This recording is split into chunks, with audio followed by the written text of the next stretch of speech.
quiz, another day, another food tripan. Ngayong araw na to mga quiz, samahan nyo kami dito sa Samjihan 199 na located lang dito sa number 9 Magsaysay Drive, East Tapina, Olongapo City. At bukas sila dito daily mula 11 AM hanggang 11:30 PM. Pagkapasok pa lang namin mga quiz, napansin ko kagad na malinis yung kanilang store. Bukod doon, maluwag at well ventilated at meron silang mga malalaking bintana. Mga ibang napupuntahan kasi namin ng Unlimited Samjihan ay mainit lalo na pag sabay-sabay na nagluluto. At dahil doon, nagiging sanhi yun ng pagkawala ng gana kumain. First time pala namin pumunta rito sa Samjihan 199. At syempre, dahil doon, bibigyan natin to ng honest review at kung sulit ba yung 199 per person na ibabayad natin. Pero meron sila ditong strict reminders na no leftover. Bawal din mag-take out. Kaya kung kukuha ka ng mga side dish, kumuha ka yung kaya mo lang. Pero kung uulit ka, much better na ubusin mo muna. Kaya pala kami nandito mga quiz dahil lang libre yung panganay na anak ko na si Kuya Motmot. Imbis na kasi gawin niya sa bakasyon niya is gumala-gala at kung saan-saan pumunta, mas pinili niya mag-summer job. At ito yung kanyang unang sahod at nanlibre siya. Tingin ko, kinantsawan lang to ng mga kapatid niya kaya napilitan man libre. At dito, kanya-kanya na kami nagluto ng mga karne. At unti-unti na meron na naluluto. Kaya bago ko umpisahan yung food tripan na to mga quiz at bago ko bakbakan yung mga pagkain to, tara!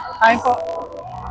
Overall experience namin dito, sulit. Yung 199 na ibabayad mo dito dahil sobrang dami na mapagpipilian na side dish. At bukod doon, masarap din yung mga pagkain nila, lalo na yung kanilang kimchi. Kaya kung cravings mo to at naghanap ka ng unlimited, sama mo na yung barkada mo at pamilya nyo, try mo na dito sa Samjihan 199. Dito ko na pala tatapusin yung video na to mga quiz. Stay hydrated, keep safe, and God bless everyone. Maraming salamat. Bye!